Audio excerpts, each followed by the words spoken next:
All right, time to talk more about gender.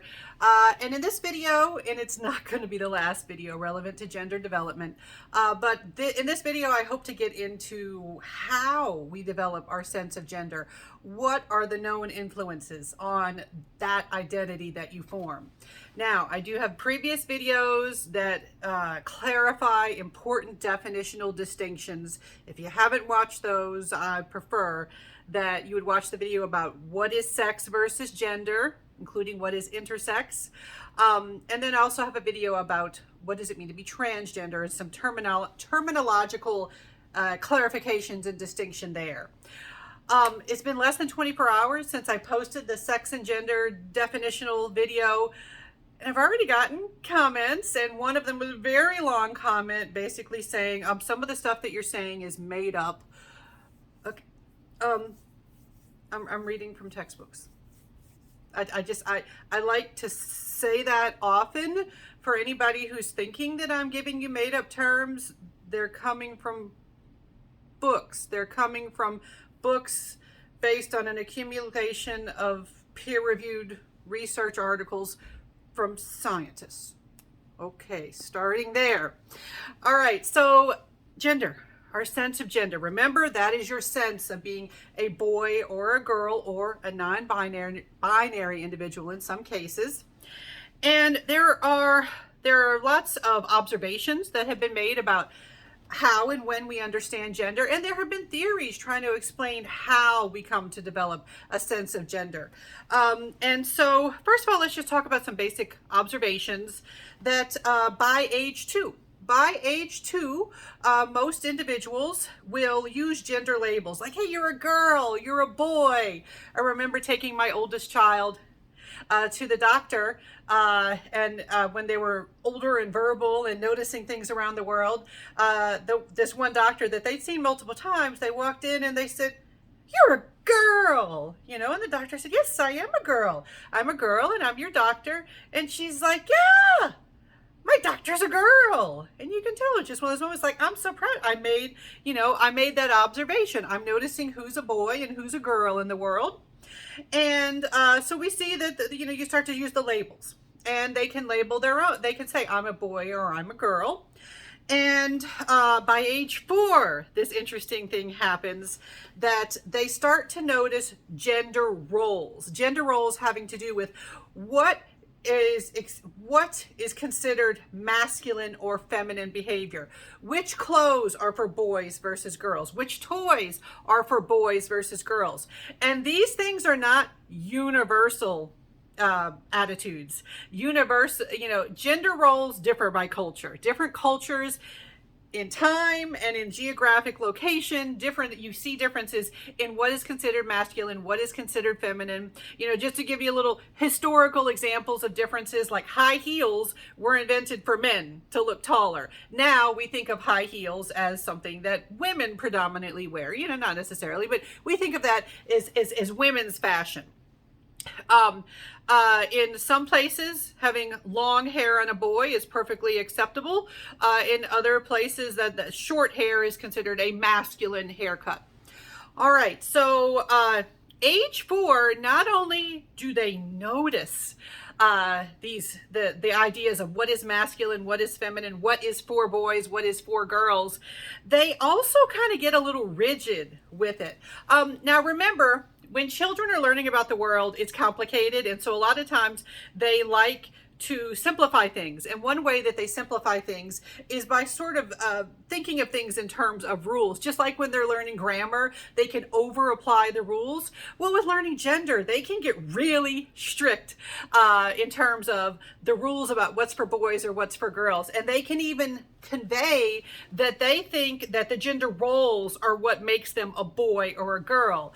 Like they'll say, no, don't cut my hair short. You'll turn me into a boy. I can't play with that toy. It's a girl's toy. I'm a boy. It'll turn me into a girl if I play with that toy. And sometimes you see parents who'll act like, oh, if they play with the wrong toy, it's gonna change who they are. And that's not how things work. But but certainly children around age 4 in particular, you see this peak of rigid gender stereotyping and gender typed behavior where they will think, I have to do this. A good example is currently in the United States at this time in history, we think of pink as a girl's color. It hasn't always been. It used to be considered a boy's color because all shades of red were considered boys' color because they were associated with aggression. I'm not making that up. I got that from books. But we through marketing and whatnot, we turned it into the girls' color, and it's a very beautiful color. So is blue. So are many of there are lots of beautiful colors out there. And another interesting thing is blue. We now think of that as a boy's color. We used to think of blue as a girl's color. If you look at the early Disney princess movies, what color are they wearing? Snow White, Alice in Wonderland, not a Disney princess, but early Disney movie. Cinderella, her beautiful dress. Back in the 50s when they were making Cinderella, I think it was the 50s. If I don't have the exact, earlier than now, certainly. She wore blue, beautiful blue. Blue was associated with purity and virtue, and a lot of girls were put into blue. It's a more recent phenomenon that we think pink for girls and blue for boys, a lot of times because people who made baby stuff marketed it that way. And so with the colors, you will hear girls say things like, well, I need a girl's bike helmet. And somebody will say, what do you mean? What makes it a girl's bike helmet? I need a pink one. And you will go into stores and you'll see things that are pinkified that don't need to be pink, like, the pink fishing pole, pink bike helmet, pink, and if a girl likes that, hey, nothing wrong. Girls like, I love pink, nothing wrong with that. But sometimes it does seem a little weird, a little forced. It's like, did this have to be pink? One thing that really offended my older child was there was this one trend where the Halloween costumes were all pinkified, including characters who had a uniform. Like they had the Wonder Woman Halloween costume where instead of Wonder Woman's colors, it was like pink and purple. Instead of Batgirl's colors, they were pink and purple. And my child got all upset and she's like, Batgirl would not wear those colors. She goes at night. She has to blend into the darkness with Batman. She would be seen by the bad guys if she wore those colors, And I said, yeah, I know. But, and they did have the traditional colored costume, but we had to dig for it because they had all the pink ones in the front. So little kids, I'm talking about, around age 4 here, sometimes they will cling to those sorts of notions. Like, okay, so I have to have this stuff that is coded in some way for my sex or the gender that I feel that I am. And so they can become quite rigid. Now, a thing about sex and gender that is very important to point out, in the long comment that I got on my video on sex and gender, one thing that somebody said is that I'm paraphrasing because I don't have the comment in front of me. It was something to the effect of, well, you can't say that gender is not based on biology. Radical leftists are making that up, something to that effect. Okay, well, that's the distinction. Sex is based on biology, and gender is a social role, social identity. And the thing is, that doesn't mean that they are completely separate. Biology and social influences contribute to your sense of gender. They both contribute. And so one famous researcher in this area, Alice Eagley and colleagues have said that, we have to think of them not as culture and biology. They are not separate influences. They are interacting components of nature and nurture. They interact. They both contribute to your sense of gender. Someone who identifies as a woman, their hormones can contribute. Their bodily development can contribute to their sense of their gender. It's not like you can you can act like biology doesn't exist. Now, when I say that, sometimes students will jump and say, oh, okay, so you're saying that biology is everything. No, I'm saying culture and biology interact. to contribute to your sense of gender. Now, to talk about this interaction, I do need to talk about a famous, somewhat notorious, or infamous case. And you might have heard of it before. Sometimes I have students who have heard of this before. And there's this, sorry, I ran out of memory space again. So the case that I'm talking about is David Reimer. And David Reimer was a twin. And there's going to be more information. I'm going to link to further information. There are entire documentaries about the case of David Reimer.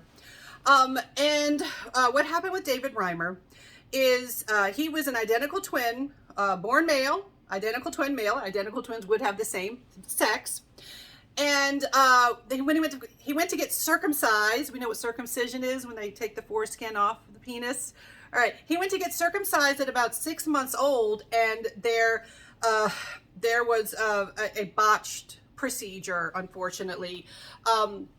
Not only did the circumcision not get carried out correctly, but his penis was damaged, and it was damaged to the point that they couldn't repair it. They couldn't they couldn't salvage the tissue that was there, and so they got involved with a doctor who was a big name in the field of sex research at the time.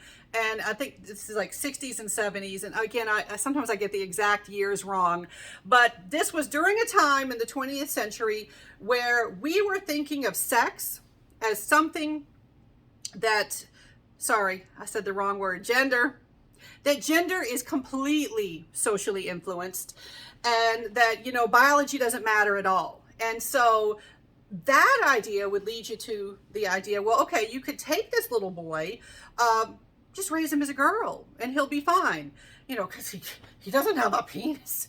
Can't possibly be a boy without a penis. That's the only thing that makes you a boy or a man, right? And yes, I have heard from some students and my own father who agree with that. But not everybody does. Okay, so they said, okay, he doesn't have a penis. He can't be a boy. He can't be considered a boy or a man. So let's raise him as a girl. So they started calling him Brenda. From very early on, Brenda, who was being raised as a girl, being called Brenda, being put in dresses, from very early on, Brenda expressed, no, actually, I think I'm a boy. Actually, I think I'm a boy. But they forced it, and eventually, the doctor who was involved, his name was Dr. Money, very, very famous name in these early studies. Dr. Money reported on this case as if it was successful. This is a great success. We raised this child as a girl, and they identify as a girl. But when David, because eventually this child got old enough to say, please, my name is David. When David got old enough to tell their own story, to be beyond the age of consent and be able to have more control of their own story, David let the world know, no, I've been miserable. I did not feel like a girl. I did not feel like that fit. So he started living as a boy, as a man. Unfortunately, he also took his own life later on. When I tell this story, students often don't get the correct message from it. Because when I teach this, a lot of times students will say, okay, so I get it. You're telling us that transgender is not a real thing because biological sex is all that matters. You can't change who a person is. Okay, the thing is, when you interview individuals who identify as transgender, all right, transgender individuals, they report the same experiences as David Reimer. Growing up, people would tell them, you're a boy, you're a girl, and they would say, well, no, that doesn't feel right. Well, I mean, I know you're telling me that, and it makes sense given what my crotch looks like, and what you name me and things like that, but that doesn't feel right. All right, and so the message is that yes, biology matters. Yes, culture and society and what they tell you. Yes, that matters, but that all comes together, and ultimately the individual from a very early age has a sense of being masculine or feminine. All right. that is the message, that you can't disregard what someone tells you is their gender. You know, whether it be the case of David Reimer or the case of someone who is transgender or non-binary, NB. By the way, interesting thing about non-binary, I actually saw something online within the last 24 hours where somebody pointed out that the abbreviation NB, the letter NB, is actually problematic because before non-binary was a recognized term, NB meant non-black when talking about the issues of black individuals and experiencing racism and things like that. And so people have said you can still say NB, but instead of using the letters NB, use ENBY, which is, you say it out loud, it's NB. You're still saying NB, but you're spelling it differently. All right, so if you ever see those differences, that's the issue that falls behind that. All right, so individuals who are transgender or non-binary, they have that same experience as David Reimer saying, okay, you're telling me I'm this one category, but I'm not feeling that. It doesn't feel right. It's causing me distress. All right, so the message is, how do you know someone's gender? The person can tell you their gender. All right, I'm going to have more to talk about in terms of theories. We're even going to talk about Freud and what he said about gender, and we'll talk about some other ones too.